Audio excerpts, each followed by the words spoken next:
Mon nom n'a aucune importance. Ce que je vais dire aujourd'hui, personne n'a jamais eu le courage de l'écrire noir sur blanc. Je ne suis pas un héros, encore moins une victime. Je suis un assassin, un sicario du cartel de Tijuana. Pendant des années, j'ai répandu le sang dans les rues de ma ville, convaincu que j'étais invincible, que mon nom allait inspirer la peur et le respect. Mais chaque balle tirée, chaque cadavre laissé derrière moi, a creusé un vide que je n'ai jamais pu combler. Je parle parce que je n'en peux plus de porter ce fardeau. On croit que la gloire du cartel se résume à l'argent, aux voitures, aux femmes et à l'alcool. La vérité, c'est l'odeur du sang séché sur les mains, les cauchemars qui reviennent chaque nuit, la peur constante que quelqu'un frappe à ta porte pour t'achever. Aujourd'hui, je veux avouer ce que j'ai fait pour que ceux qui rêvent encore de ce monde sachent ce qui les attend. Tout a commencé à Tijuana, à la fin des années 90. C'était une ville enfiévrée, partagée entre la musique des clubs et le crépitement des fusillades. D'un côté, les frères Arellano Félix régnaient sans pitié. Ramon, le plus violent, imposait la terreur avec ses commandos. Benjamin, plus discret, tenait les ficelles, négociant avec les politiciens et les policiers. Et puis, il y avait Francisco Javier, qu'on appelait El Tigrillo jeune, mais déjà redouté pour sa froideur. De l'autre côté, l'ombre de Joaquín Guzmán El Chapo et de son cartel de Sinaloa grandissait, prête à envahir notre territoire. La ville elle-même portait les stigmates de cette guerre silencieuse. Chaque quartier avait son seigneur, chaque bar son indicateur, chaque carrefour son guetteur. Les habitants vivaient entre deux mondes, la façade des marchés animés des enfants jouant dans les ruelles, et le sous-sol invisible, fait de maisons de sécurité, de convois blindés et de cadavres abandonnés au bord des routes. Moi, j'étais un gamin perdu, et je croyais avoir trouvé une famille dans cet enfer. Je vous parle aujourd'hui parce que je ne veux plus fuir. Pendant trop longtemps, j'ai vécu comme un fantôme. Mais un fantôme qui se souvient de tout, le premier pistolet qu'on m'a mis dans les mains, les regards glacés de Ramon, la promesse de richesse et de pouvoir. J'ai cru avoir gagné la loterie en entrant dans le cartel. En réalité, j'ai signé ma propre condamnation. Ce récit est mon expiation. Ce que je vais raconter n'est pas une légende ni un film d'action. C'est la vérité d'un homme qui a vu son âme se consumer dans le feu des guerres de Tijuana. Peut-être qu'en écoutant mes mots, un jeune décidera de rester serveur toute sa vie plutôt que de choisir la voie des sicarios. Parce qu'au bout de cette route, il n'y a ni gloire ni honneur, seulement la mort et les regrets. Voilà mon histoire, voilà mon aveu. Je suis né du mauvais côté de la frontière, là où les murs sont faits de parpaings fissurés et où les toits s'effondrent quand la pluie devient trop lourde. Mon enfance à Tijuana n'a jamais ressemblé à ces histoires que l'on raconte aux enfants pour les endormir. Je n'ai jamais entendu de contes de fées. J'ai grandi avec le bruit des sirènes, des cris dans la nuit et des rafales de Kalachnikov au loin. Ma mère travaillait sans relâche dans une petite cantina qui sentait toujours la graisse rance et la bière renversée. Elle se battait pour que nous ayons de quoi manger, mais ses mains abîmées et ses yeux fatigués disaient « La vérité, elle perdait ce combat un peu plus chaque jour. » Mon père, lui, était une ombre. Parfois présent, souvent absent, toujours ivre. Quand il franchissait la porte, c'était pour hurler, frapper ou disparaître encore. J'ai compris très tôt que je ne pouvais compter que sur moi-même. Dans les ruelles de la zona norte, j'ai appris la survie comme d'autres apprennent l'alphabet. Les enfants de mon âge jouaient à se tirer dessus avec des pistolets en plastique imitant ce qu'ils voyaient autour d'eux. Certains disparaissaient un matin et ne revenaient jamais. On murmurait qu'ils avaient été recrutés comme halcon-guetteurs, payés quelques billets pour avertir l'arrivée de la police. Dans mon quartier, personne ne rêvait de devenir médecin ou ingénieur. On rêvait de voitures rutilantes, de liasses de dollars et de respect. Moi aussi, j'avais faim de reconnaissance. À l'école, j'étais invisible, assis au fond de la classe, incapable de suivre des leçons qui ne parlaient pas de ma réalité. Quand on sort de cours pour retrouver une maison vide, quand on entend sa mère pleurer dans la cuisine, les équations au tableau paraissent dérisoires. Alors j'ai décroché, j'ai traîné dans les rues chercher des frères de fortune. Les premières injustices ont forgé ma colère. J'ai vu des policiers frapper un voisin pour quelques pesos. J'ai vu des politiciens passer dans leur voiture noire, indifférents à notre misère. J'ai vu ma mère supplier un médecin à l'hôpital public pour soigner ma petite sœur qui toussait sans arrêt. On nous a dit « pas d'argent, pas de traitement ». Payer. Ce jour-là, j'ai juré que plus jamais je ne laisserai la pauvreté m'écraser. La violence n'était pas une option. Elle était partout dans chaque geste, chaque parole. On la respirait comme l'air saturé de poussière. J'ai commencé par de petits larcins voler des cigarettes, de l'alcool, parfois un portefeuille. On riait en se croyant malin, mais au fond de moi, je savais que c'était la première marche vers un escalier qui descendait droit en enfer. Un soir, en rentrant chez moi, j'ai croisé une scène qui ne m'a jamais quitté. Au coin de la rue, un corps recouvert d'une bâche. Les passants détournaient les yeux, les enfants chuchotaient fascinés. Moi, je suis resté figé. Je voulais voir, je voulais comprendre. Sous le plastique, j'ai aperçu une main encore crispée autour d'un pistolet. Ce n'était pas un film, c'était ma réalité. Et au lieu de me repousser, ce spectacle m'a captivé. Je n'étais encore qu'un adolescent, mais je sentais que ma route était déjà tracée. La misère m'avait préparé, l'injustice m'avait endurci, la colère m'avait aveuglé. Il ne manquait qu'une étincelle pour transformer ce gamin invisible en soldat du cartel. Cette étincelle allait bientôt arriver, et elle allait tout changer. Je me souviens encore de la nuit où ma vie a basculé. J'avais 19 ans, et je travaillais comme serveur dans un bar de la Coahuila, un de ces lieux où la musique est trop forte pour couvrir le bruit des billets froissés et où les regards se croisent avec méfiance. Mon salaire était misérable, à peine assez pour payer le loyer d'une chambre humide et nourrir ma mère et ma sœur. Pourtant, chaque soir, je voyais défiler des hommes qui dépensaient en 1 heure ce que je gagnais en 1 mois. Ils arrivaient dans des suburbanes blindés, escortés par des silhouettes armées, et claquaient des liasses de dollars comme d'autres jettent des serviettes. Cette nuit-là, l'un d'eux m'a fait signe. Il s'appelait Ismael Higuera Guerrero, mais tout le monde le connaissait sous le surnom de El Mayel. C'était l'un des lieutenants les plus proches de Ramón Arellano Félix. Sa réputation suffisait à glacer le sang loyal, brutal, implacable. Quand il m'a regardé, j'ai senti mon estomac se nouer. Il comptait des billets de 100, un sourire narquois aux lèvres. « Tu veux passer ta vie à nettoyer des tables Chamaco ou tu veux devenir quelqu'un ?» Je savais qui il était. Toute Tijuana savait qui il servait. Derrière lui se dressait l'ombre de Ramón, l'homme dont on disait qu'il n'avait jamais connu la peur, celui qui commandait des exécutions d'un simple geste de la main. Ces sicarios étaient des légendes vivantes, David Baron Corona, El Kitty, et tant d'autres dont le seul nom faisait frissonner les quartiers. Je n'ai pas répondu tout de suite. Mon cœur battait à tout rompre. L'argent me faisait rêver, mais la perspective d'entrer dans ce monde me terrifiait. Pourtant, quand El Mayel a sorti de sa veste un revolver nickelé, un 38 spécial, et l'a posé sur la table, j'ai compris qu'il n'attendait pas un refus. « Apprends d'abord à manier ça, après on verra si tu as les tripes. »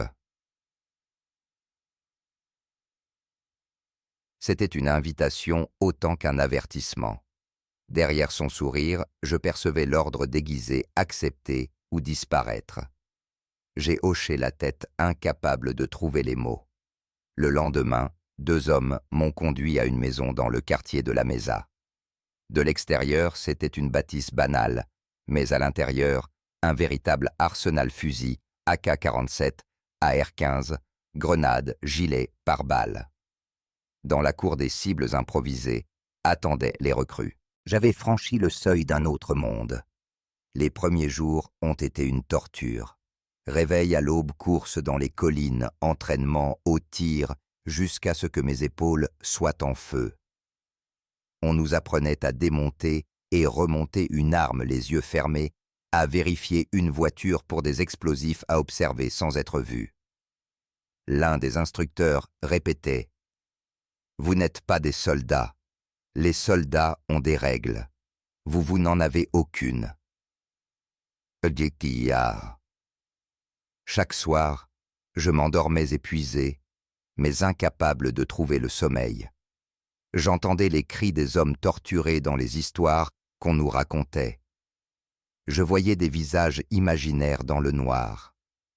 Pourtant, une part de moi se sentait enfin vue.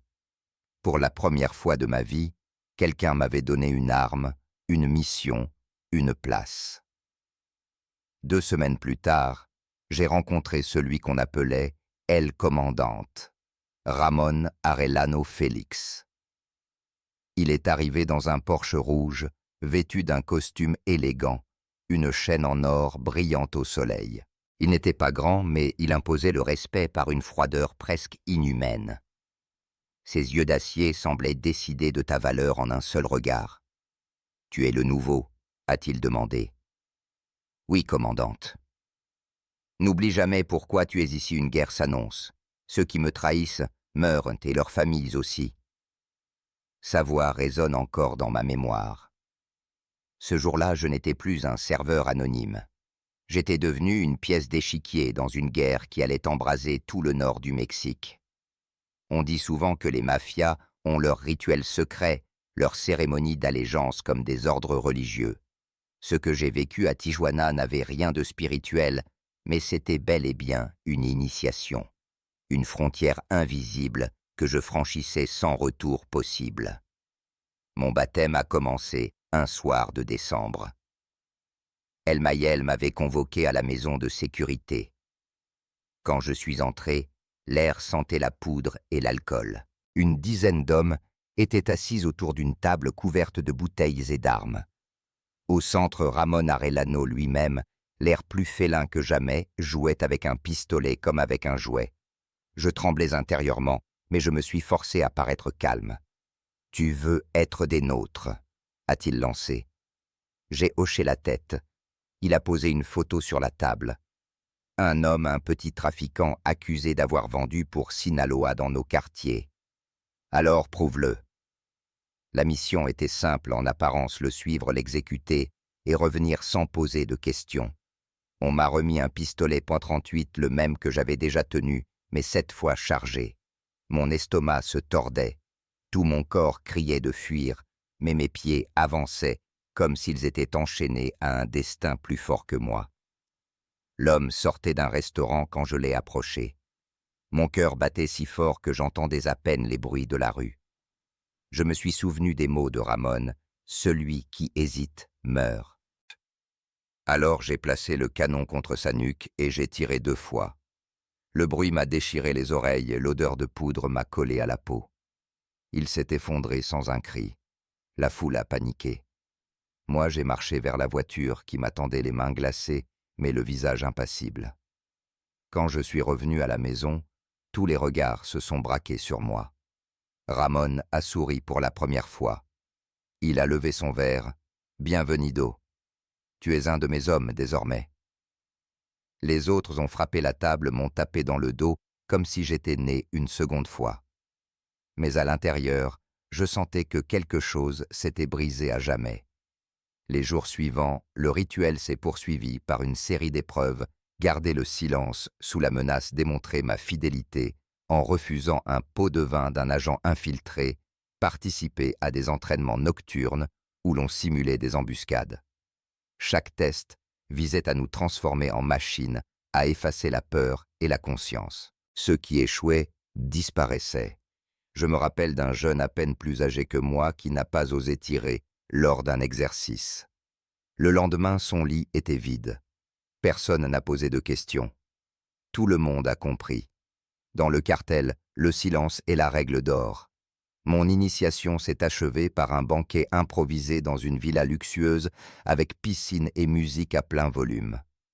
Les bouteilles de champagne circulaient, les femmes riaient, les armes brillaient sous la lumière. J'étais assis là, un verre à la main, entouré de ceux que j'avais admirés de loin. Pourtant, je ne ressentais ni fierté ni joie. seulement une étrange lourdeur, car si j'avais été accepté, c'était au prix de mon âme. J'avais franchi la ligne, celle qu'on ne repasse jamais. J'étais devenu un sicario. La première mission officielle n'a pas tardé. Je n'étais plus un simple candidat, mais un soldat du cartel.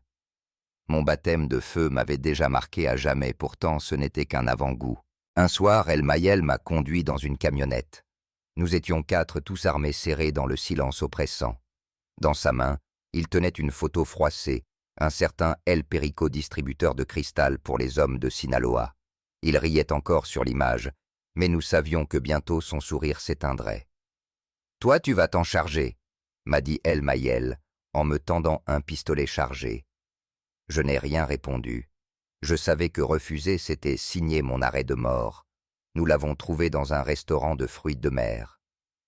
La salle résonnait de conversations joyeuses, de bruits de verre et de musique. J'ai avancé entre les tables comme un client ordinaire, le cœur sur le point d'exploser. Quand je suis arrivé derrière lui, j'ai murmuré « de la part de Ramon ». Et j'ai tiré 2 fois dans sa nuque. Le chaos a éclaté instantanément. Des cris des gens renversant leurs assiettes pour courir vers la sortie des serveurs paralysés de peur. Moi, je me suis retourné et j'ai marché vers la porte. Chaque pas me semblait irréel, comme si je traversais un cauchemar éveillé. Dans la camionnette, El Mayel m'a tapé sur l'épaule. « Bien joué, Chamaco. Maintenant, tu es vraiment des nôtres. » Cette nuit-là, je n'ai pas dormi. Chaque fois que je fermais les yeux, je revoyais le visage du Perico figé dans la surprise. Je pensais que le remords me briserait, mais au matin, quand Ramon m'a félicité personnellement et doublé ma paie, le poids de la culpabilité s'est dissipé sous l'odeur des billets. Puis vinrent les fusillades. La première, je l'ai vécue en février 1998. Nous roulions en convoi dans la zone à Rio, 3 suburbanes noires. Tout semblait calme, jusqu'à ce qu'un barrage improvisé surgisse. 5 véhicules de Sinaloa nous attendaient de moteurs rugissants, armes pointées. Le silence d'une fraction de seconde a explosé en enfer de balles et de verres brisés. Je conduisais, mais mes mains tremblaient tellement que je peinais à garder le volant. À mes côtés, El Mayel hurlait en tirant avec son AK-47. À l'arrière, un jeune de mon âge, El Flaco, a reçu une balle en pleine tête. Son sang a éclaboussé mon visage. J'ai continué à rouler aveuglé par l'odeur métallique, persuadé que je mourrais dans la minute. Quand tous ces tus 6 corps gisaient sur l'asphalte. La presse a parlé de confrontation entre groupes rivaux. Mais pour nous, c'était la guerre déclarée. Ramon a juré que chaque mort de notre camp serait vengé par 5 de l'ennemi. Dès lors, les missions se sont multipliées, exécutions ciblées, enlèvements incendies de planques ennemies. J'ai appris à me déplacer sans bruit, à frapper vite et disparaître. Chaque ordre exécuté consolidait ma place dans le cartel. Les anciens me regardaient désormais comme un frère d'armes. Mais derrière les félicitations et l'argent, un poison s'installait en moi. J'avais cru qu'après la première mort, le pire serait passé. La vérité, c'est que chaque mission enfonçait un peu plus le couteau dans ma conscience. Le sang séchait sur mes mains, mais pas dans ma mémoire. Je commençais pourtant à m'habituer. Le bruit des rafales devenait familier, l'odeur de la poudre rassurante. Les nuits sans sommeil s'effaçaient dans l'alcool et la cocaïne. Peu à peu, la peur s'est transformée en routine. Je n'étais plus le garçon qui tremblait devant un revolver. J'étais devenu un sicario, façonné par la guerre fière et perdu à la fois. À Tijuana, le temps passait à la vitesse d'une rafale. En quelques mois, j'étais passé du rôle d'apprenti tremblant à celui d'un homme de confiance. Mon nom circulait dans les maisons de sécurité. On disait « celui-là n'hésite pas ». C'était la qualité la plus précieuse pour Ramon. Avec chaque mission réussie, ma place grandissait. Je n'étais plus le gamin de la cantina. J'étais désormais invité aux réunions où se décidaient les frappes contre Sinaloa. J'apprenais à lire les cartes accrochées au mur du bureau de Ramon, couvertes de punaises rouges et bleues, symbolisant la frontière mouvante entre nos territoires et ceux de l'ennemi. L'argent coulait à flot. Chaque semaine, on me remettait des enveloppes épaisses. J'ai acheté une voiture d'occasion d'abord, puis un pick-up flambant neuf. J'ai loué un appartement avec vue sur la mer, rempli de meubles importés et de bouteilles de whisky jamais ouvertes. Les voisins me regardaient avec admiration, certains avec crainte. Je m'habillais de chemises italiennes, de chaussures en cuir. Moi qui avais grandi pieds nus dans la poussière, je marchais désormais sur du marbre. Les soirées du cartel étaient un théâtre de démesure. Villas somptueuses, piscines illuminées, femmes aux robes étincelantes, musique assourdissante. On buvait du champagne comme de l'eau, on faisait venir des groupes entiers de mariachis pour célébrer une embuscade réussie. Dans ces fêtes, je croisais des politiciens locaux, des policiers en uniforme tous à l'aise parmi nous. Je découvrais que le cartel n'était pas seulement une armée clandestine, c'était un empire dont les racines s'étendaient jusque dans les institutions censées nous combattre. Pourtant, derrière l'opulence, la tension ne cessait de croître. Ramon était le glaive toujours prêt à frapper. Benjamin lui jouait l'architecte négociant avec les puissants, s'assurant que les routes vers les États-Unis restaient ouvertes. Quant à Francisco Javier El Tigrillo, il contrôlait le narcomenudeo, la distribution locale, et faisait régner la peur par des châtiments exemplaires. Je les voyais comme les trois visages d'un même monstre, la force brute, l'intelligence froide et la cruauté méthodique. Mon rôle évoluait rapidement. On me confiait des équipes entières, des convoyeurs, des guetteurs, des sicarios plus jeunes. Je devenais un commandant de terrain chargé de planifier des attaques, de coordonner des enlèvements, de sécuriser des cargaisons.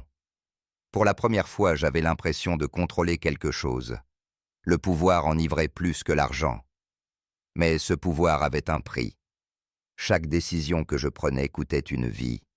Quand j'ordonnais à un jeune de tirer, je savais que ses cauchemars ressembleraient aux miens.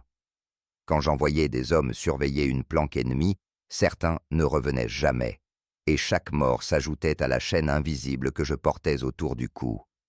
Les journaux titraient « Guerre sanglante à Tijuana ». Les habitants vivaient dans la peur. Moi, j'y voyais la preuve que nous étions maîtres de la ville. Les rues baignées de sang devenaient notre royaume. Je roulais la nuit dans mon pick-up musique à fond arme sur la banquette arrière, persuadé d'être intouchable. Pourtant, dans le silence des premières heures du matin, quand l'alcool s'évaporait, je sentais les fissures se creuser. Le luxe ne suffisait pas à effacer les regards vides des morts. Et chaque fois que je croisais le regard froid de Ramon, je comprenais que je n'étais pas son frère, seulement un pion prêt à être sacrifié. On croit souvent que la vie à l'intérieur d'un cartel n'est qu'une succession de fêtes et de billets qui s'empilent. La vérité, c'est un univers où la loyauté se mesure à coups de sang et où le silence est une loi sacrée. À l'intérieur, chaque jour ressemblait à une partie de roulette russe, tu pouvais rire le soir et finir exécuté le matin. Le premier code était simple, ne jamais parler. Pas aux policiers, pas à ta famille, pas même à tes amis d'enfance. Les secrets appartenaient au cartel, et celui qui osait les partager se condamnait lui-même. J'ai vu des hommes braves implorer pitié accusés de bavardage. On les emmenait dans une pièce fermée, et le silence retombait plus lourd que la mort elle-même. Le deuxième code, obéir sans discuter. Quand Ramon donnait un ordre, personne n'osait lever un sourcil. Sa voix suffisait à glacer une salle entière. Même Benjamin, plus calme, savait manier l'autorité, avec une subtilité redoutable, un regard suffisant pour faire comprendre que tu avais franchi une limite. Quant à El Tigrillo, il inspirait une peur différente, glaciale. Il ne criait pas, il ne frappait pas. Il punissait, toujours avec une froideur méthodique comme un chirurgien. Les sanctions étaient exemplaires. Un halcón soupçonné de trahison avait été attaché à une chaise dans un terrain vague devant nous tous. El Tigrillo avait ordonné qu'on y mette le feu. Ses hurlements ont résonné dans la nuit comme un avertissement gravé dans nos mémoires. Trahir, c'était brûler vivant. À côté de cette terreur quotidienne, il y avait les moments de luxe. Des fêtes extravagantes où la cocaïne circulait sur des plateaux d'argent, où les mariachis jouaient jusqu'à l'aube. Les piscines débordaient de champagne, les tables croulaient, sous des montagnes de billets. On riait, on dansait, on croyait défier la mort. Mais derrière chaque éclat de rire se cachait la certitude que le lendemain pouvait être le dernier. Dans ces soirées, je voyais la double face du cartel, d'un côté des policiers en uniforme, buvant et trinquant avec nous, comme s'ils étaient des invités d'honneur. De l'autre des sicarios qui surveillaient l'entrée arme à la main, prêts à abattre le moindre intrus. Ce contraste révélait la vérité crue. Notre pouvoir ne reposait pas seulement sur les balles, mais sur les complicités que nous achetions au prix fort. La méfiance, elle ne quittait jamais nos épaules. Nous vivions entourés de frères d'armes, mais chacun se demandait lequel finirait par vendre les autres. Les rumeurs circulaient plus vite que les balles. Une telle serait un infiltré, tel autre travaillerait en secret pour Sinaloa. On dormait peu, l'arme toujours sous l'oreiller. Dans nos regards, il n'y avait plus de confiance, seulement une vigilance animale. Moi-même, j'avais appris à sourire à ceux que je soupçonnais. La paranoïa devenait une seconde peau. Les liens d'amitié se transformaient en chaînes de peur. Quand un compagnon disparaissait du jour au lendemain, personne ne posait de questions. On se contentait de détourner le regard et d'avaler sa propre angoisse. C'était ça la vie dans le cartel, un mélange de richesse obscène, de violence implacable et de solitude absolue. Nous étions des rois sans couronne, prisonniers d'un empire construit sur la peur. Et plus j'avançais, plus je comprenais que la ligne de partage entre victimes et bourreaux se brouillait. Nous étions les deux à la fois. Avec le temps, j'ai découvert que la guerre que nous menions dans les rues de Tijuana n'était qu'une façade. Derrière les balles et les embuscades se cachait un échiquier plus vaste, un jeu où nous n'étions que des pions. Le premier choc fut l'affaire de Guadalajara. On nous avait dit « Ce soir, on frappe El Chapo ».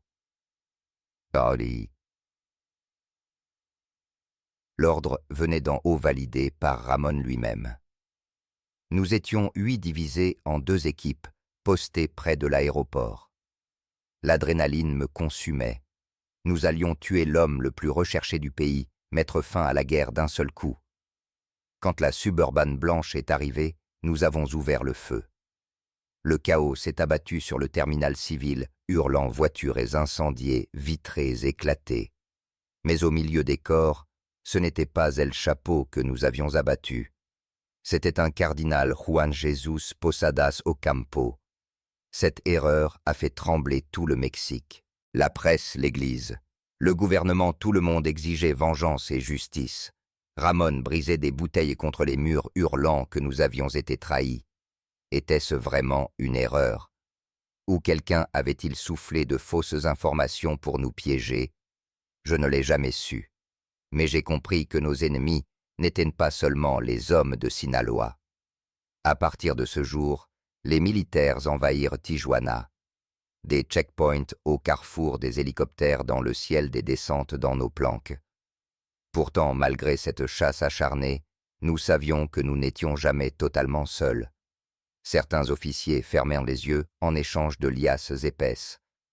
Des politiciens nous invitaient discrètement dans leurs villas, exigeant des faveurs en échange de leur silence.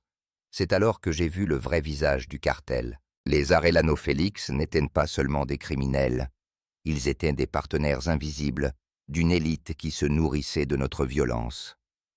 Des hommes en costume assis dans des bureaux climatisés tiraient un profit du sang versé dans les ruelles.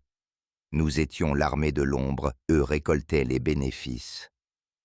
Lors d'une réunion, j'ai assisté à une scène qui m'a marqué. Un député local, verre de whisky à la main, riait aux éclats avec Benjamin. « Tant que l'argent circule, disait-il, nous sommes tous gagnants. » Et c'est... mais... Cette phrase m'a glacé. Nous pensions mourir pour défendre un territoire, mais en réalité, nous n'étions que les gardes du corps d'intérêts bien plus grands. Je me suis demandé combien de morts il faudrait encore pour que ces hommes d'affaires puissent signer leur contrat, combien de familles brisées pour qu'un politicien finance sa campagne. Nous n'étions pas les maîtres de la ville, seulement les exécutants d'un système qui se servait de nous comme de fusibles. Cette révélation a planté une graine d'amertume en moi. J'avais accepté le sang pour nourrir ma famille et pour sortir de la misère. Mais comprendre que tout cela n'était qu'un marché invisible entre criminels et puissants m'a laissé un goût de cendre. Pourtant, je n'ai rien dit. Comment l'aurais-je pu? Dans ce monde, ouvrir les yeux est déjà dangereux. Les refermer, c'était survivre. Alors j'ai continué à obéir, à tirer, à me taire. Mais au fond de moi, je savais désormais que ma vie n'appartenait plus ni à Ramon, ni au cartel, ni même à moi. Elle appartenait à ceux qui manipulaient les fils, ceux que personne ne voyait, ceux qu'on n'oserait jamais nommer. La chute ne survient jamais d'un seul coup. Elle commence par de petites fissures, des murmures dans les couloirs, des regards méfiants. Mais quand elle s'abat, c'est comme une avalanche, rien ne peut l'arrêter. En février 2002, le ciel de Mazatlan s'est assombri pour nous tous. Ce jour-là, Ramon Arellano Félix, l'homme que nous pensions immortel, est tombé sous les balles de la police. La nouvelle s'est répandue comme une traînée de poudre. Dans chaque maison de sécurité, on murmurait la même phrase « El commandante est mort ». Je me souviens de la stupeur glaciale qui m'a traversé. Ramon n'était pas seulement notre chef, il était l'incarnation de notre pouvoir. Sans lui, nous étions des orphelins perdus dans une guerre trop grande. Benjamin a pris les rênes, mais la dynamique avait changé. Plus prudent, plus calculateur, il tentait de maintenir l'empire debout, mais la peur avait déjà contaminé nos rangs. Certains sicarios ont fui, d'autres ont trahi pour sauver leur peau. Nos planques étaient découvertes une à une, nos convois interceptés. Chaque mission ressemblait davantage à une tentative désespérée qu'à une démonstration de force. Puis, 2002, encore quelques semaines après la mort de Ramon, Benjamin fut arrêté à Puebla, trahi par ses propres contacts. J'étais dans une maison voisine quand l'opération a eu lieu. Des sirènes partout, des hommes masqués enfonçant les portes des cris. J'ai vu notre chef sortir menotté, tête baissée, et j'ai compris que le cartel n'était plus qu'un château de cartes en train de s'effondrer. Les années suivantes furent une lente agonie. El Tigrillo Francisco Javier essayait de maintenir une structure, mais la pression s'intensifiait. En 2006, il fut capturé à son tour par les gardes-côtes américains au large de Baja California. Chaque arrestation, chaque mort creusait un peu plus le tombeau de notre organisation. Nous étions devenus la proie et tout le monde voulait sa part, les forces de l'ordre, les cartels rivaux, parfois même nos propres frères. La trahison est devenue une monnaie courante. Un soir, j'ai retrouvé le corps de El Mayel, mon mentor, flottant dans le canal de Tijuana torturé avant d'être exécuté. Je n'ai jamais su si c'était les hommes de Sinaloa ou nos propres supérieurs qui avaient ordonné son sort. À ce moment-là, j'ai compris que personne n'était à l'abri. Ma vie s'est réduite à une fuite permanente. Je changeais de maison toutes les semaines, dormant avec l'arme sous l'oreiller. Chaque appel téléphonique pouvait être un piège, chaque visite un guet-apens. L'argent autrefois abondant s'évaporait. Les billets brûlaient vite quand il fallait corrompre des policiers ou acheter de nouvelles identités. Le pire n'était pas la peur, mais le vide. Je voyais les rues de Tijuana envahies par de nouveaux sicarios plus jeunes, plus cruels, prêts à tout pour une poignée de dollars. J'avais 25 ans, mais je me sentais déjà vieux, usé, remplacé. La chute du cartel, c'était aussi la mienne. J'ai perdu mes frères d'armes, mes repères, mon illusion d'invincibilité. Je n'étais plus qu'une cible mouvante, un fantôme traqué par tous. C'est à ce moment-là que l'idée de disparaître m'a traversé l'esprit pour la première fois. Quitter Tijuana, fuir le nord, devenir quelqu'un d'autre. Mais comment échapper à un passé aussi lourd? Comment se libérer d'un nom gravé dans le sang et la peur? La vérité, c'est que la chute n'était pas seulement celle du cartel. C'était la mienne, inexorable, silencieuse, comme une corde qui se resserre autour du cou. Aujourd'hui, je parle parce que je n'ai plus rien à perdre. J'ai passé des années à me cacher derrière de faux noms, à dormir dans des maisons sans fenêtres, à changer de ville comme on change de chemise. Mais on ne fuit jamais son passé. Les visages des morts reviennent toujours, Et la conscience ne s'achète pas même avec des millions. Je me souviens du jour où j'ai décidé de rompre le silence. C'était un matin gris quelque part dans le sud du Mexique.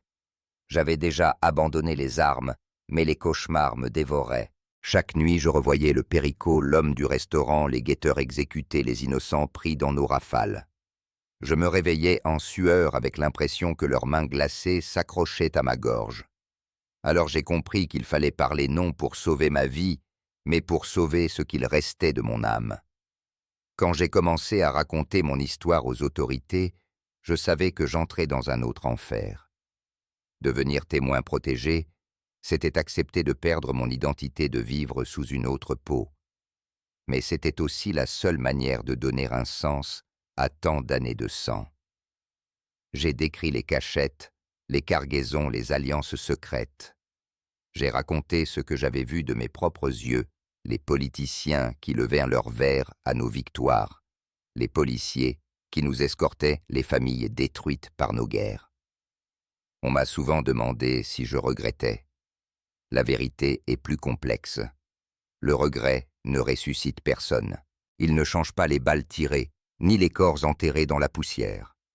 Le regret est une prison où l'on tourne en rond, incapable d'effacer ses propres crimes. Oui, je regrette.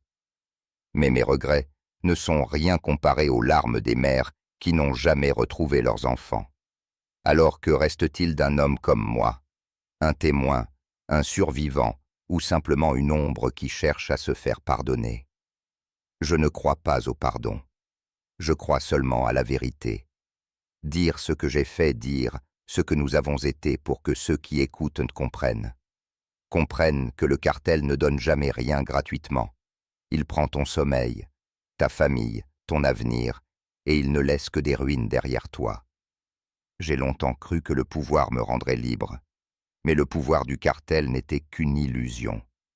En réalité, nous étions enchaînés à une machine plus grande que nous, une machine qui nous dévorait. Les vrais patrons, ceux qui contrôlaient l'argent, la politique, les routes de la drogue, restaient invisibles. Nous n'étions que les chiens de garde de leur empire. Si j'ouvre ma bouche aujourd'hui, ce n'est pas pour me glorifier, ni pour chercher la compassion. C'est pour qu'un seul gamin, quelque part, entende mes mots et choisisse une autre voie, qu'il préfère rester pauvre mais vivant, plutôt que de se jeter dans les bras d'un cartel qui finira par le dévorer. Parce qu'au bout du chemin, il n'y a ni gloire ni respect. Il n'y a que la mort, la prison, ou l'ombre d'une vie détruite.